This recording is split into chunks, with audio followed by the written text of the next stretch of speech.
बुजुर्ग दिवस सह क्रिसमस बेतिया कैथोलिक की है परंपरा व बुजुर्गों के प्रति सम्मान। न्यूज 9 टाइम्स बेतिया से आशुतोष कुमार बर्णवाल की ब्यूरो रिपोर्ट। बेतिया पल्ली में रविवार को बुजुर्ग दिवस सह क्रिसमस मिलन समारोह मनाया गया। बुजुर्ग दिवस वस्तुतः 17 वर्ष से अधिक आयु वाले वरीय कैथोलिकों के लिए है। बुजुर्ग वाकई समाज, देश व परिवार के आधार स्तंभ होते हैं। उनका अनुभव वर्तमान समय तथा भविष्य के लिए बड़ा ही उपयोगी है। भले ही संप्रति जनरेशन गैप है, लेकिन उनका सकारात्मक सहयोग सदैव स्तुत्य होता है। इसलिए उन्हें यथोचित सम्मान और महत्व देना सबका कर्तव्य है। इस मनोदशा हेतु एक दिवस क्रिसमस के पहले पूरे हर्षोल्लास के साथ मनाया जाता है। इस समय का उपयोग क्रिसमस मिलन हेतु भी होता है। क्रिसमस वस्तुतः यीशु मसीह ईसाई समाज के मुक्तिदाता का आगमन के उल्लास को बताता है। इसकी तैयारी कैथोलिक समाज हर तरह से आध्यात्मिक और भौतिक रूप से करते हैं। इस मिलन समारोह में 70+ आयु वर्ग के कैथोलिक शामिल होते हैं। प्रार्थना के साथ कार्यक्रम शुरू होता है। पल्ली समाज के द्वारा केक और कॉफी के वितरण के साथ भोजन कराकर उपहार देकर सभी बुजुर्गों को सम्मान दिया जाता है तथा समाज के सभी लोग एक स्थान पर मिलकर अपनी एकजुटता तथा उनके प्रति प्रेम और आदर व्यक्त करते हैं।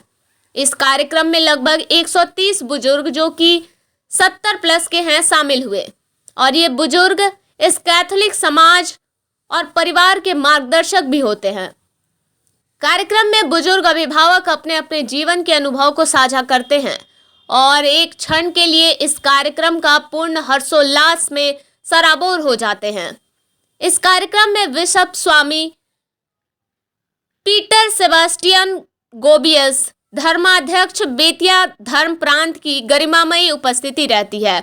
इसके अलावे पल्ली पुरोहित father Henry Fernando, father Amit, father Christopher, पल्ली परिषद के सदस्य के अलावे कार्यक्रम प्रायोजक उद्धार संघ के अध्यक्ष रंजीत कैरोबिम की उपस्थिति मुख्य रूप से उल्लेखनीय रही। वहीं कैथोलिक समाज के Anil D'Cruz, Albert Michael, Richard Francis, Rajkumar Carobin, Melvin David, Stella Pradeep, Marian Roy, Violet Jacob, Tara Clement एवं कई गणमान्य लोग उपस्थित रहे।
लूकस के अनुसार पवित्र सुसमाचार।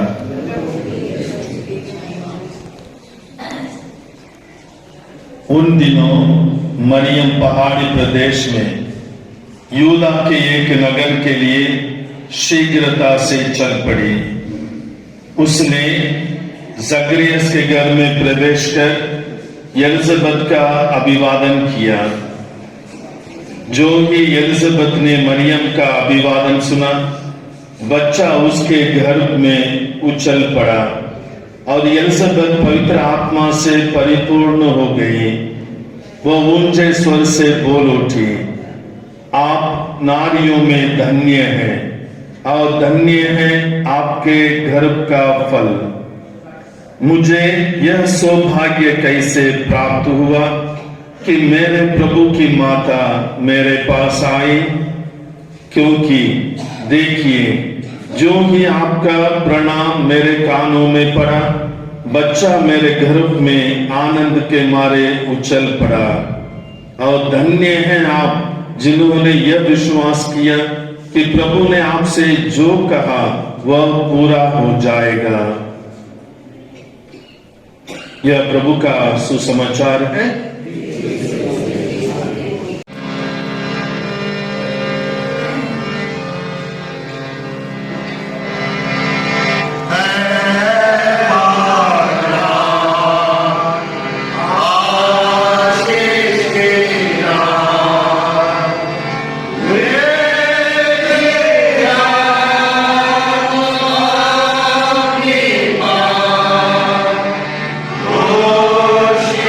Oh,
जय यीशु।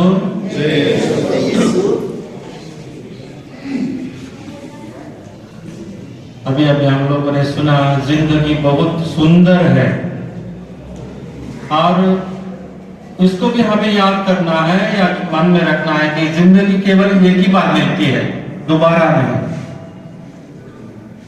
जब जिंदगी एक बार मिलती है तो उसकी देखभाल करना मेरा काम है, हमारा काम है, हर एक व्यक्ति का काम है। तो उसकी रक्षा करना भी हमारा ही काम है।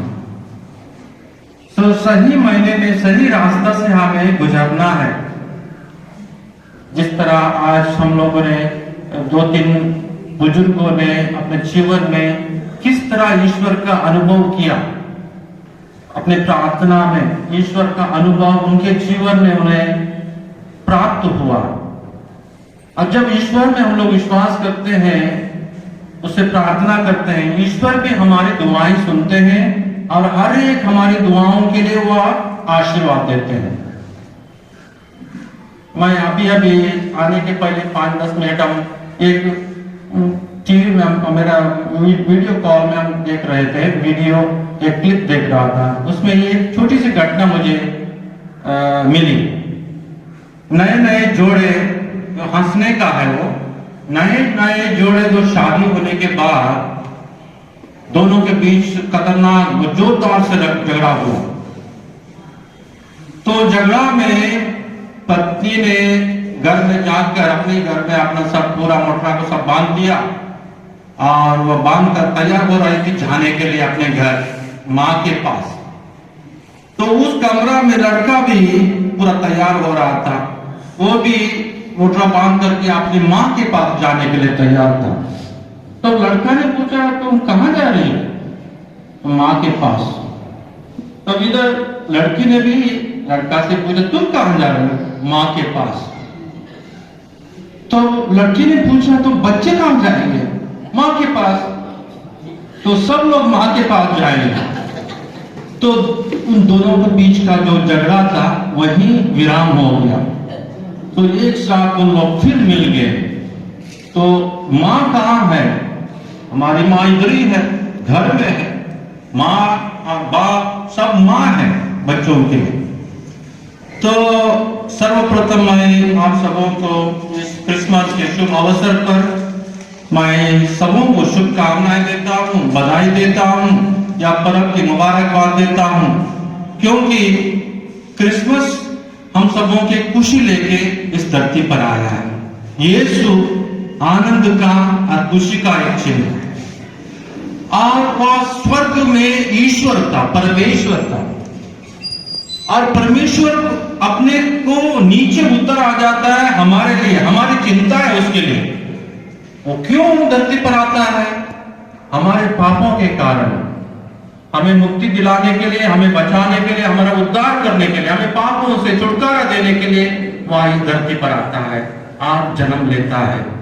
यही यीशु क्रिसमस के समय मानव रूप धारण कर धरती पर आया, हमारे लिए जन्मा, ताकि हम लोग उसके द्वारा मुक्ति प्राप्त करें, हम उसके द्वारा खुशी और आनंद हमें मिले, उसके द्वारा हम पुनः ईश्वर से जुड़े जाएंगे। जैसे अभी इस हाल ही में हम लोगों ने यहाँ सिनोड का उद्घाटन किया था। सिनोड में हम लोगों ने देखा संत पिता फ्रांसिस ने इस सिनोड का मूल उद्देश्य, मुख्य विषय हमें दिया है कम्युनियन, एकता। एक साथ हम जुड़े रहें, एकता हम ईश्वर से जुड़े रहेंगे, एकता हमारे मुक्तिदाता से जुड़े रहेंगे, एकता से हम लोग एक दूसरे से भाई बहनों से जुड़े रहेंगे, और हमारा जो अखंडता है, यूनिटी, कोई कितर बितर नहीं कर सकता है, अलग नहीं कर सकता है, क्योंकि इतना मजबूत है, क्योंकि हमारे पर विश्वास है, यीशु पर विश्वास है, कलीसिया में विश्वास है, परमेश्वर पर हम लोग विश्वास करते हैं। तो हमारे प्रभु यीशु के जन्म के शुभ अवसर पर मैं आप प्रत्येक जन को क्रिसमस की ढेरों शुभकामनाएं के साथ ईश्वर की अपार आशीष आपके लिए मांगता हूं। अभी हम सभी जानते हैं कि नाम इमानुएल का अर्थ ईश्वर हमारे साथ। मत्ती के सुसमाचार अध्याय 2 पद संख्या 22 में पाते हैं, ईश्वर मनुष्य बन गए जो हमारे साथ में रहने के लिए। एक छोटी सी घटना जो अलेक्जेंडर सम्राट के बारे में एक सुंदर सी घटना का विवरण इस तरह है। एक बार सम्राट अलेक्जेंडर अपने मिलिट्री कैंप में निरीक्षण करने के लिए गया था।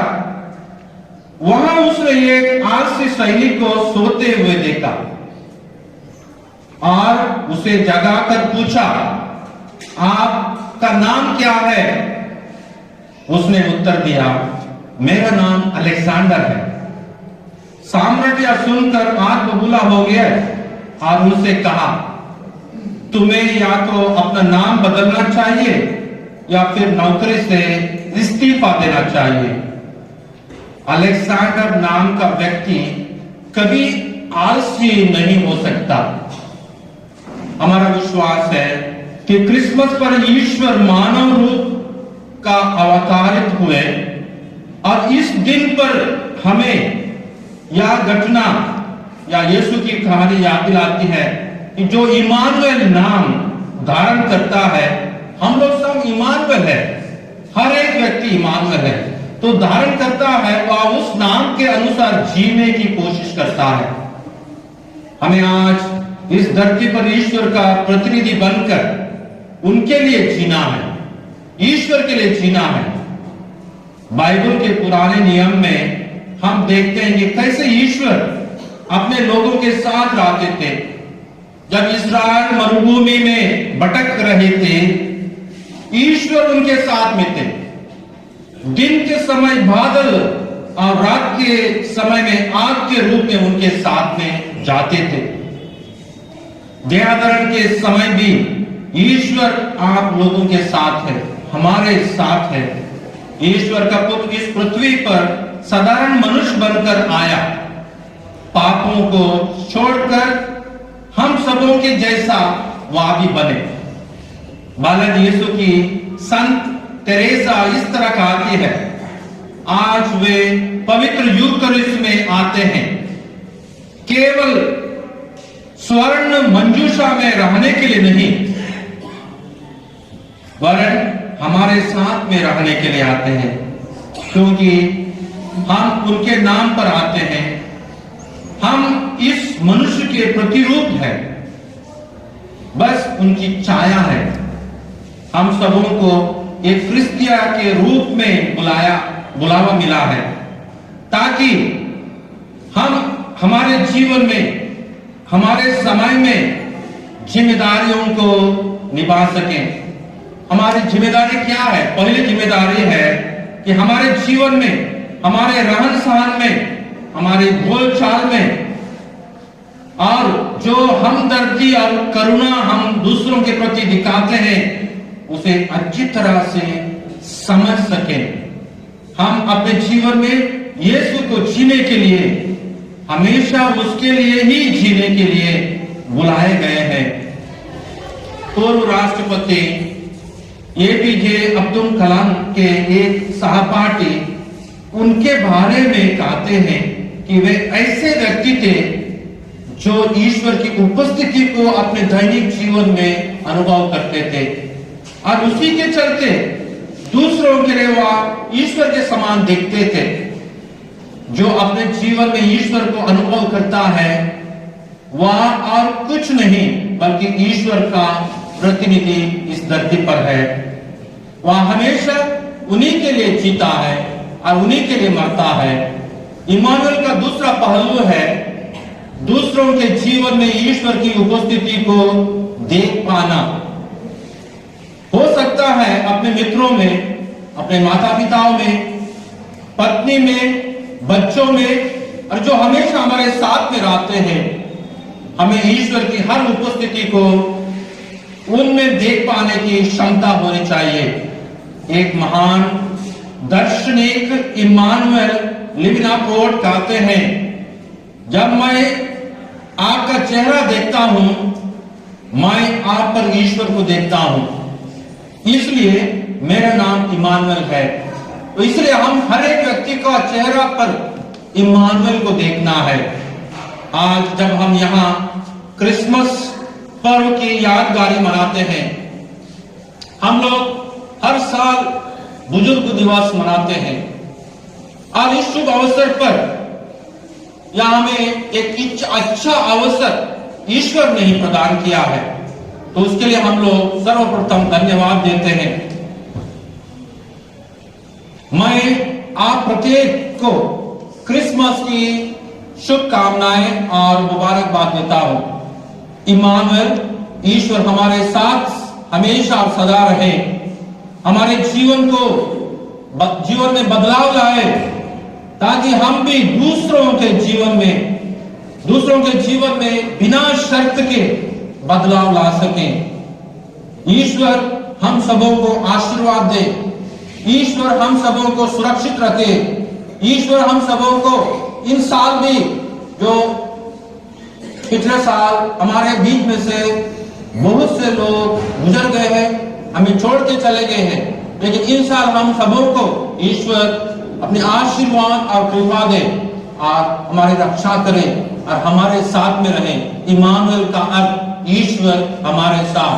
जो ईश्वर पर, इमानुएल पर विश्वास करता है, उसके घर में, उसके जीवन में, उसके आत्मा में ईश्वर हमेशा साथ रहता है और साथ देता है। तो आइए आज फिर एक बार भाई इस गैदरिंग, जो हमारे बुजुर्गों का, सीनियर लोगों का गैदरिंग के शुभ अवसर पर आप सबों को मैं धन्यवाद देता हूं। आप लोगों ने कष्ट उठाकर यहाँ आप लोग आए हैं और साथ ही साथ यह दिन हम सबों के लिए खुशी का दिन हो, आनंद का दिन हो, क्योंकि हमें इस खुशी और आनंद एक दूसरे को बांटना है। जिस तरह जब यीशु का जन्म हुआ, उसकी खुशी और आनंद को दूतों ने, स्वर्ग दूतों ने यहाँ धरती पर बांट दिया और कहा, तुम्हारे लिए बैतलहम में एक बालक यीशु का जन्म हुआ है। यही खुशी है, यही आनंद है, और इस खुशी और आनंद को हम लोग महसूस करने के लिए, अनुभव करने के लिए आज हम लोग यहाँ एकत्रित हुए हैं। तो मैं सब पूरा एक बार आप सबों को मैं शुभकामनाएं देता हूँ, पर्व की बधाई देता हूँ और मेरा आशीर्वाद, मेरी प्रार्थना आपके साथ में रहे। धन्यवाद सबको। स्वामी जी, आपको हम सभी तहे दिल से धन्यवाद देते हैं। आपने हमारे बीच में उपस्थित होकर हम लोगों को प्रोत्साहित किए और हमारा निमंत्रण स्वीकार कर हमारे साथ इतना समय बिताए हैं। हमें अच्छा लगा, बहुत ही अच्छा लगा। हम यहाँ उपस्थित प्रत्येक बुजुर्ग की तरफ से मैं आपको धन्यवाद देता हूँ। आपका जो क्रिसमस संदेश था बहुत ही सुंदर, प्रभावशाली, प्रेरणादायक। साथ ही साथ हम बुजुर्गों के लिए बहुत ही सुंदर संदेश कि हमारा जीवन बहुत सुंदर है और यह जिंदगी एक ही बार मिलती है, जिसकी रक्षा हमें स्वयं करना है। और क्रिस्तीय होने के नाते, प्रभु यीशु के प्रिय पुत्र पुत्रियां होने के नाते हमें क्या करना चाहिए, इस पर भी आपने प्रकाश डाले। अपने उपदेश में आपने बहुत सुंदर ढंग से बताए। और इम्मानुएल, जो यीशु हमारे साथ है, वे हमेशा हमारे साथ रहते हैं। विषय दुख तकलीफ में भी वे हमारे साथ रहते हैं। यह संदेश हमें बहुत अच्छा लगा। क्रिसमस हम सभी आपको आश्वासन देते हैं, यह क्रिसमस भी हमारे जीवन में खुशी, आनंद, शांति जरूर लाएगा। हम अनुभव करेंगे। आपको तहे दिल से बेतिया पल्ली के पल्ली परिषद के सभी सदस्यों की तरफ से, यहाँ उपस्थित सभी बुजुर्गों की तरफ से मैं आपको धन्यवाद देता हूँ। हम लोग जोरदार ताली बजाकर बिशप को धन्यवाद देंगे और शुभकामनाएं देंगे। कि आप जानते हैं आज के बुजुर्ग दिवस में जितना भी खर्च होता है यह स्पॉन्सर करते हैं आज के इस प्रोग्राम को the Bettiah parish thrift and credit cooperative private limited, जो हमारा उधार संघ बैंक है, उनके द्वारा यह स्पॉन्सर किया जाता है। बड़े उदारता से जो बोर्ड मेंबर्स रहते हैं उनसे हम आग्रह करते हैं वे इसको सैंक्शन करते हैं। और मैं आप सबों की तरफ से और पल्ली परिषद की तरफ से, बेतिया पल्ली की तरफ से बैंक के जितने भी बोर्ड मेंबर्स हैं जिन्होंने यह स्पॉन्सर किए हैं उन्हें तहे दिल से धन्यवाद देता हूं। इसके आयोजन करता है बेतिया पैरिश के पल्ली परिषद के सदस्यगण, उन्होंने ही यह योजना बनाई, आपके द्वार पर आने का कष्ट किया और आपको निमंत्रण पत्र दिया गया था और आज के दिन भी वही मेहनत कर रहे हैं कि आपका यहाँ हमारे साथ रहना एक आनंदमय अनुभव हो। बहुत परिश्रम किए और 1 महीना के पहले से ही ये योजना उन्होंने बनाई और आप यहाँ उपस्थित हैं। मैं आप सबों की तरफ से, पल्ली की तरफ से, बेतिया पैरिश काउंसिल के सभी सदस्यों को तहे दिल से मैं धन्यवाद देता हूं। ताली बजाकर। कौन कहता है कि महफिल सजाने के लिए तारे नहीं मिलते? कौन कहता है महफिल सजाने के लिए तारे मिलते हैं? यह महफिल तो पूरा सजा हुआ है क्योंकि आप सभी तारे हैं। हाँ हमारे प्रिय बुजुर्गन, आप नहीं आए होते यह दिवस नहीं मनाया जाता। आप आए हैं, इस कार्यक्रम में 4 चांद लगा दिए हैं। आप सबों को, जैसा कि बिशप स्वामी ने कहा, हम लोग देख रहे थे बहुत सारे बुजुर्ग काफी तकलीफ उठाकर आए हैं, तैयार होकर के आज के दिन को आपकी उपस्थिति के द्वारा महिमान्वित करने के लिए, गौरवान्वित करने के लिए, आपके इस पहल के लिए हम सभी कृतज्ञ हैं, शुक्रगुजार हैं। बहुत अच्छा लगता है आप सबों को एक साथ देखने में। तो हम सबों की ओर से, पूरा पल्ली की ओर से, बेतिया धर्म प्रांत के धर्माध्यक्ष प्रिय पीटर सेबास्टियन की ओर से और पल्ली परिषद की तरफ से आप सबों को बहुत बहुत धन्यवाद। कि आपको सूचना मिली थी, अभी दोपहर का भोजन सबों को हम लोग अपने हाथों से खिलाएंगे, उसके बाद ही सब कोई जाएंगे और क्योंकि आप लोगों को बैठने की व्यवस्था हम लोग करेंगे थोड़ी देर में, थोड़ा हमारे साथ आप सहयोग करेंगे। कुर्सियां हम लोग दीवार के। सर, एक परंपरा चली आ रही है कैथोलिक समाज की बुजुर्ग दिवस मनाने की, कैसा लगता है सर कि इस समाज में बुजुर्गों का इस तरह आदर सम्मान होता है और उस बुजुर्ग दिवस के रूप में मनाया जाता है? इस संबंध में आप क्या कहना चाहेंगे? ये कहेंगे कि यह परंपरा बहुत अच्छा है, इसको जारी रखना हमें लिए ज़रूरी है ताकि बुजुर्गों का हौसला बढ़े, वे खुशी मनावें, स्वस्थ रहें, यही हमारा कामना है। सर, एक परंपरा चली आ रही है बुजुर्ग दिवस मनाने की कैथोलिक समाज में, और सभी बुजुर्गों को बुला के सम्मानित भी किया जाता है, उनका आदर दिया जाता है। कैसा लगता है कि जब बुजुर्गों को एक मंच पे बुला के सम्मानित किया जाता है? एक मंच पर बुला के सम्मानित किया, कैसा लगता है सर आप लोगों को? बहुत अच्छा लगता है, क्योंकि यहाँ एक बुजुर्ग जिसको समाज बेकार समझ लिया है, लेकिन यहाँ पर उसको सम्मानित किया जाता है तो बहुत लगता है कि उसकी अपनी भी कुछ अहमियत है और उस अहमियत के अनुसार वे अपने को यहाँ पर दिखाते हैं। अपना जो भी कला होता है गाने के द्वारा या कुछ वाणी के द्वारा कुछ देते हैं, सम्मान मिलता है और जिसके कारण से यहाँ पर बहुत अच्छा लगता है। बातचीत किए थे तो जरा अपने अनुभव कुछ एक्सपीरियंस इन दिनों में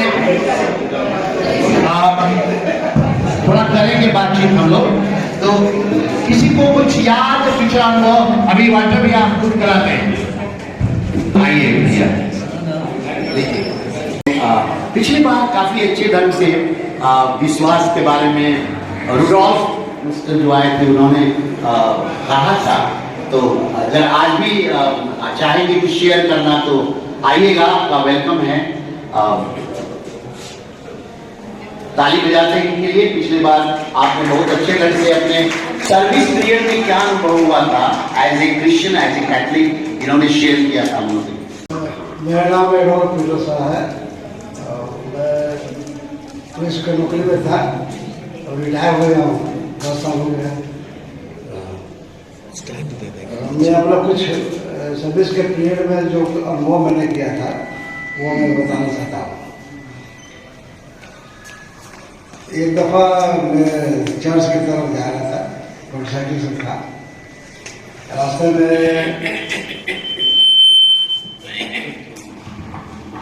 मैं बता रहा था मैं चर्च जा रहा था, सुबह का समय था। रास्ते में जानवर सब घूमते फिरते हैं। एक बगल आके मेरे मोटरसाइकिल से लड़ गया, मैं गिर गया। मैं गिर गया तो पूरा छिड़ा लग गया, ठेवना सब हेडों भी फट गया। मैंने उठा और मैंने कहा कि जीसस, मैं रोज सकरवन के समय सीधा करता हूँ, अभी भी करता हूँ, बहुत पुराना समय से करता हूँ। तो मैं फिर सीधा कैसे करूँगा, ठेवना छिड़ गया है। अब मैं उठा, मोटरसाइकिल उठाया, फिर मैं अपना क्वार्टर गया, पैनल बदला, फिर मैं चर्च गया। वहाँ गया और मुझे आश्चर्य हुआ, मैंने सीधा किया, घुटना टेका, अब मुझे पैर में कोई दर्द नहीं था। तो मेरा अनुभव हुआ कि ईश्वर से आप अगर पूरी सलाह रखते हैं, जो मांगते हैं वो जरूर मिलता है। वो मैं पुलिस के पीरियड में भी था, जबकि वहाँ का जिंदगी बहुत रफ टाइप का होता है, फिर भी मैं बाइबल पढ़ना और चर्च जाना मैंने कभी भी नहीं छोड़ा। अभी भी मैं आता हूँ चर्च में बराबर, जैसे समय मिलता है। तो कहने मतलब ये है कि पूर्ण विश्वास के साथ अब यीशु के इस पर विश्वास रखिए और प्रार्थना कीजिए अपने आत्मा के साथ। ये नहीं कि प्रार्थना पढ़े और भूल गए, अपने आत्मा से जो आवाज़ निकलता है वो प्रभु सुनता है। तो मैं इसी के साथ और कोई हमारे बीच जितने लोग हैं, आइए थोड़ा सा और भी बात, कुछ भी अपना अनुभव या कुछ गीत गा दे, कुछ चुटकुला सुना दे, कुछ अनुभव। इसमें हमको एक तो ग्रोथ हुआ यहाँ पर जीप के नीचे हैं, हम बड़ी चिंतित हो गए। उसके बाद हम 2 बार एंटीबायोटिक खाए, फिर भी नहीं अच्छा हुआ। किसी को दिखाते थे तो कहता था कोई छोटा सा है। बाद में हमने अपने हॉस्पिटल के सिस्टर लोग को फोन किया, गुस्सा भी हुई लोग, बोले नहीं सिस्टर हम बैठे हुए नहीं हैं, हम गोली सब खाएं फिर भी अच्छा नहीं हो रहा है। तब हम गए डॉक्टर को दिखाने के लिए, नाश्ता करके गए थे, इसीलिए तो डॉक्टर उस दिन नहीं किए। लेकिन एक दिन बाद में वो हमको, जब हम ऑपरेशन थिएटर में पहुंचे तो लगा कि मेरा जीवन खत्म है। टेबल पर सुला दिया लोग, एक हाथ में पानी, एक हाथ में बीपी अपराटस लगा हुआ था, लग रहा था कि हम ऊपर जा रहे हैं। डॉक्टर भी बोला बीपी हाई जा रहा था, बीपी हाई जा रहा था, है ना। डॉक्टर मैंने निकाले, स्क्रिप्ट करके निकाल दिए, लोकल दे करके। उसके बाद हम तुरंत पेट से कूद गए जा करके उन लोग बोले कि हम चाय आप लोग को पिलाते हैं, कर करके उसके बाद तो चला गया 2 जगह बाहर भेजे, बॉम्बे गया, उसके बाद हॉस्पिटल में भी, हॉस्पिटल से भी गया। 8 दिन के बाद में दोनों जगह आया कि कैंसर है, अब तो मेरा हालत खराब हो गया। और क्या करें, डॉक्टर बोले कि आप चाहे तो बॉम्बे जाइए चाहे साउथ जा करके। हम बोले हम लॉकडाउन में कहाँ जाएंगे, अच्छा तो जा करके पटना महावीर हॉस्पिटल में दिखाइए। हमको सिस्टर लोग बहुत मदद की, सिस्टर ग्लाडिस हमको उससे मैं रिटायर की थी, हमको ले करके वो महावीर हॉस्पिटल बहुत दिक्कत से हम लोग गए। वहाँ पर फुलवारी शरीफ में फादर जी एक थे, वो हम लोग को रहने के लिए जगह दिए और हम लोग गए, सुबह गए, वहाँ जा करके हमें से खिड़की पकड़ के ब्लड टेस्ट के लिए दिए थे, वहाँ पर हम गिर गए, मैंने मेरा हालत एकदम खराब। अब क्या करें, फिर भी सिस्टर हमको ले जा करके फिर वहाँ भी एक बार जीप के नीचे से एक बार जीप से स्क्रैप करके निकाला लोग और तब गया वो जांच के लिए।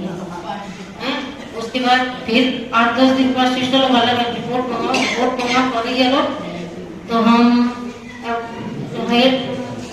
तो स्टाफ थी, उससे बोले कि इतना समय तुम मदद की हो, कम से कम लास्ट मोमेंट पे हमको मदद करो, देखो क्या रिपोर्ट है।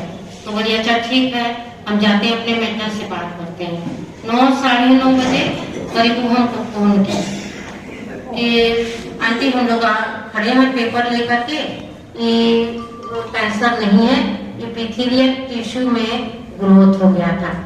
हम तुरंत आके तुरंत माता मरियम के पास गए, कैंडल चढ़ाए और भगवान को भी धन्यवाद दिए, मिसा सुने और उसी माने चमत्कार के चलते आज भी हम रोज मिसा के लिए दौड़े आते हैं।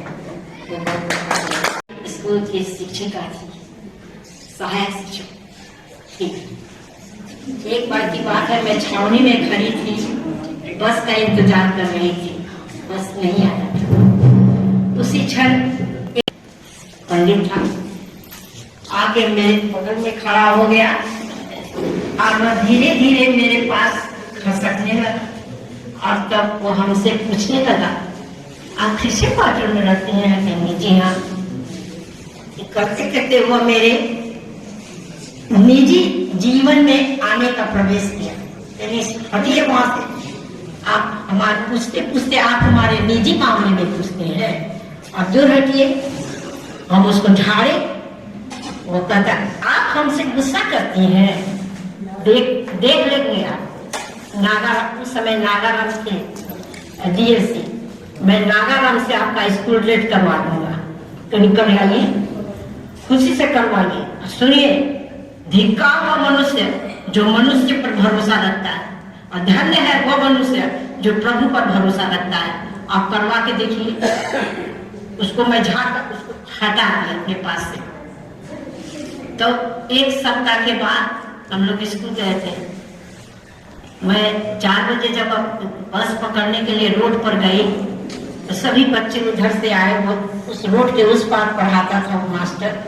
तो बोला, टीचर जी आज हमारे स्कूल में गाड़ी आया था, बड़का अफसर आए थे, तो क्या हुआ? मास्टर लोग नहीं आए थे, वो लोग सब पकड़ा गए।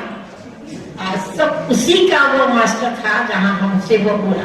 और ठीक 1 सप्ताह के बाद वो स्कूल रेड हुआ और तीनों के तीनों मास्टर सस्पेंड हो गए, क्योंकि सतवार का छुट्टी नहीं होता है और लोग सतवार का छुट्टी मना रहे थे और हम लोग स्कूल में अपना काम कर रहे थे। ये मेरी साक्षी प्रभु पर भरोसा रखने। मैं प्रभु पर भरोसा रख के उस गांव में जाती थी जहाँ कहता था उससे मत बोलो, वो डाइन है, उससे मत बोलो। ये सब हमारे पास कुछ नहीं, मैं ईश्वर को लेकर आई हूँ, हम पर कुछ नहीं। ये मेरा साक्षी है। बिक चुका है, आप देखिएगा हर एक छोड़कर गैप में चला गया। तो यरूशलेम बिखर रहा है। बचा सकते हैं बुजुर्ग लोग ही आने वाले कल में, जो संभव है कर सकते हैं, जो असंभव है तो कुछ नहीं कर। आगे बढ़ते हैं। एलिस प्रभु देख रहे हैं, मुस्कुरा रही है। 93 इयर्स, अभी भी सब कुछ। वो अखबार भी पढ़ती है, रोज अखबार पढ़ती है। अभी पान अभी खाती है कि नहीं? पान अरे हंस रहे, कुछ बोले, आप गाएंगे वो गाना लसर लसर करे जलेबिया रे, पुरनका गाना गाइए ना आप लोग सब कोई। हाँ गाइए सब कोई। आप आ सकती है घर, क्या आएंगे? अच्छा जाए। बेला चने के खेत में बड़ा मजा दे, चने के खेत में बुआ गले बढ़िया, हमरा चना में बुआ गले धनी, अरे समर्थन के ले गए लाल सजा के बनिया, चने बड़ा मजा दे,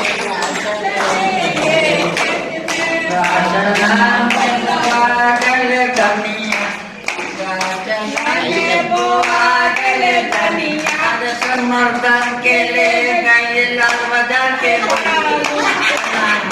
खेत में बड़ा मजा होला, चने के खेत में बड़ा मजा होला, चने के दूसरा बुआ गल धनिया,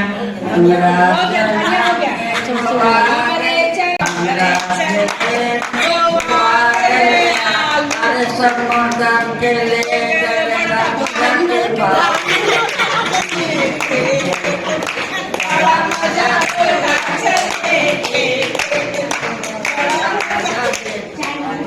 चना में धनिया, चना बुआ गले धनी, अरे सब पागल गले गले दार्जिलिंग के बनिया। ऋषभ स्वामी के ले गए, ऋषभ स्वामी बोलो। चना में बुआ गले कोबी, हमरा चना में बुआ गले को, अरे बिशप के ले गई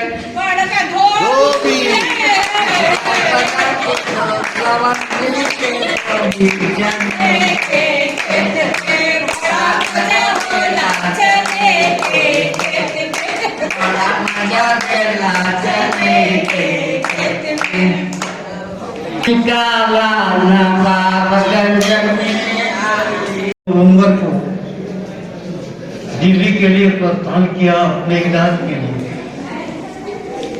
6 नवंबर को वहाँ पहुँचे। उसके बाद हमारी लड़की ने मुझे दुर्गा अस्पताल में ले गई, दुर्गा अस्पताल में ले गई। वहाँ पर मुझे अंजाइना का पेन हो रहा था, मेरे हार्ट में 2 बोन स्टेंट लगा हुआ है, अंजाइना का पेन हो रहा था, इसलिए मैं बहुत तकलीफ हो रहा था। तो दिल्ली गया और वहाँ पर हिंदू राव हॉस्पिटल में हमको ले गई। हिंदू राव हॉस्पिटल में डॉक्टर जो हेड ऑफ डिपार्टमेंट थे हार्ट के, उन्होंने मुझे ईसीजी के लिए रिकमेंड किया। ईसीजी कराया गया, ईसीजी में कुछ नहीं निकला। फिर उसके बाद से इको के लिए रिकमेंड किया। इको में जो है हार्ट का पोजीशन 60% जो है काम करता था, 60% जो है सफिशियंट है। हालांकि 20% से ही काम चलता है, 30% में दौड़ सकता है, 20% में काम करता है।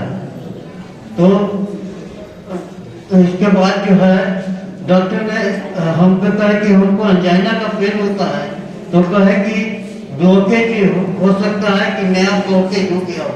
तो उन्होंने रिकमेंड किया एंजियोग्राफी के लिए। इसी बीच हमारी बेटी ने फादर जॉर्ज जो केरल में रहते हैं, जो करिश्माइक प्रार्थना वगैरह कराते हैं, उनके पास वो प्रार्थना के लिए गई। उन्होंने कहा कि एंजियोग्राफी कराने की आवश्यकता नहीं है, एंजियोग्राफी मत कराओ, वो ठीक है।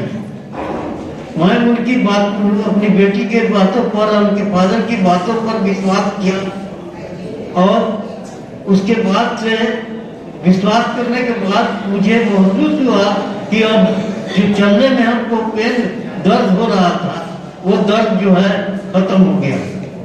आज भी दर्द नहीं हो रहा है। और उसके बाद जो है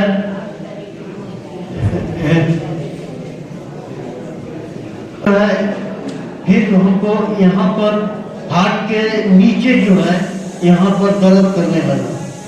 फिर मैंने अपने दिमाग से कहा तो वो फिर कस्तूरबा हॉस्पिटल में ले गए और वहाँ पर एक्सरे हुआ, ECG हुआ, सब कुछ ठीक था। तो उसके बाद दवा लिखा गया। दवा जो पेन हो रहा था हार्ट के नीचे जो पेन हो रहा था, दवा से हमको कुछ फायदा नहीं हुआ। लेकिन कुछ ऐसी के बाद एक और भी हमको प्रॉब्लम हो गया था, यूरिनरी प्रॉब्लम हो गया था। उसका इलाज में वो दर्द जो है ठीक हो गया। और उसके बाद जो है हमारी लड़की से हम कहे कि फादर से बात करो, तो फादर बोले कि वो एंजियोग्राफी कराने पर भी कुछ नहीं निकलेगा, एकदम ब्लॉकेज नहीं निकलेगा। मैंने विश्वास किया और आज जो मैं स्वस्थ हूँ और आपके समक्ष हूँ। इसी बात को मैं समाप्त करता हूँ। आपके सामने की ये ईश्वर के चमत्कार हुआ।